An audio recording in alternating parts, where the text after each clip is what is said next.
The special counsel's investigation into possible collusion between the Trump campaign and the Russians. Where does it stand?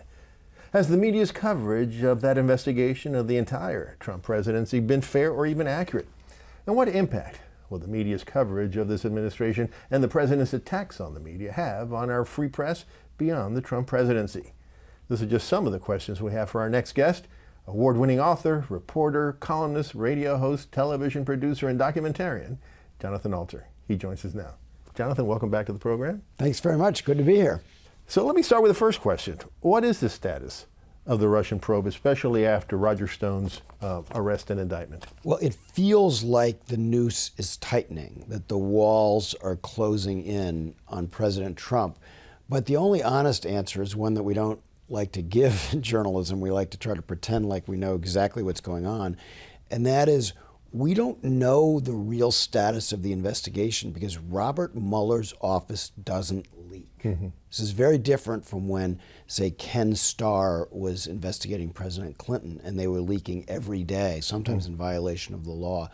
Mueller's people have been very disciplined about not leaking, and they almost never issue statements. They did one a couple of weeks ago. After BuzzFeed, we'll talk about that. Yeah, BuzzFeed did a story that they didn't think was accurate, but that's very unusual. And even then, they didn't really release any information about the investigation. But anybody who wants to parrot the president and saying this is a witch hunt basically doesn't believe in white collar law enforcement, because there have been dozens of people indicted. The idea that they've been indicted for nothing doesn't really stand scrutiny. So clearly something happened here. A lot of people have been lying about a lot of matters. Whether there was conspiracy, which is the legal definition of collusion, remains to be seen. What we do know is that Roger Stone was involved in conversations about stolen materials. So some of the smartest former prosecutors I know have been making the argument that they think the most likely charge beyond the perjury and obstruction of justice that have been talked about a lot would be conspiracy to distribute stolen materials. But that's like the Pentagon Papers. I mean, that's what the Pentagon Papers, they were stolen and disseminated. No, not really the same thing. So there you're talking about governments. It's an interesting analogy to ponder. But these were materials that were meant to influence a presidential election. I think people need to kind of back up, because the details can get very confusing. This was an effort by a hostile power to interfere in our election. There's really nothing more serious than that that one can think of, short of an armed attack on our country. They were compared it to 9/11. Right? Well, I have compared it to a nonviolent 9/11 because we were attacked by Russia. And there's no getting around that. I mean, that is established fact. We were attacked. Our system was attacked by Russia. And sometimes that gets kind of minimized or lost in the discussion. So the question is, we don't know the answer to this yet, was that attack given any help by Americans? We're a ways from knowing what Donald Trump knew about it, although there's some indications that the June meeting in Trump Tower that his son and Jared Kushner and others attended was something that he very well might have known about. And this is where the Russians came offering dirt on Hillary Clinton. People, I think, assume that this sort of thing happens in all campaigns. Never before. No precedent. It's not like other prior presidential Democratic or Republican campaigns have had contacts with Russians. The Trump campaign had dozens of contacts with Russians. So let's talk about the media's coverage of the Trump presidency. Has it been fair and accurate?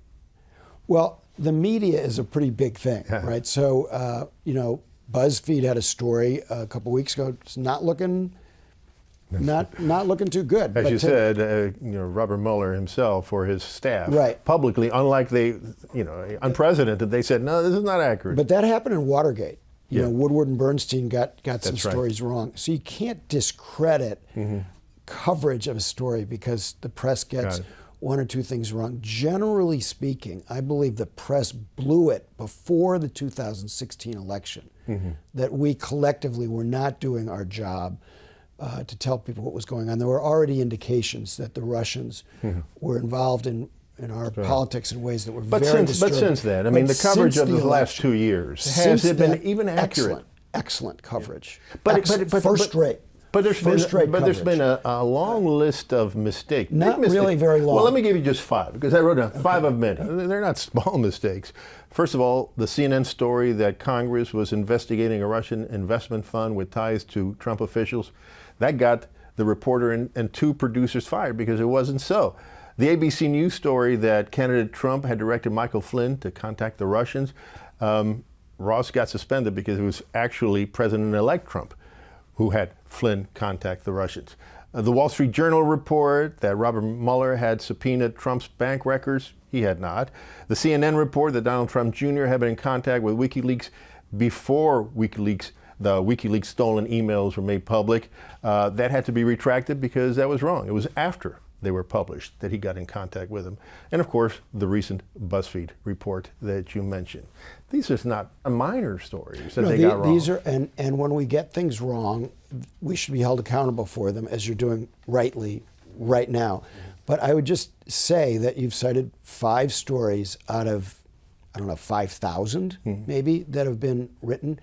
And you could do the same for the Watergate scandal. So what bothers me is not, I don't think anybody should be let off the hook for getting it wrong. And we need to get it right, because every time there's a wrong story, it does discredit good work that other journalists are doing. So it's I'm an accuracy freak. It's extremely important that these stories be accurate.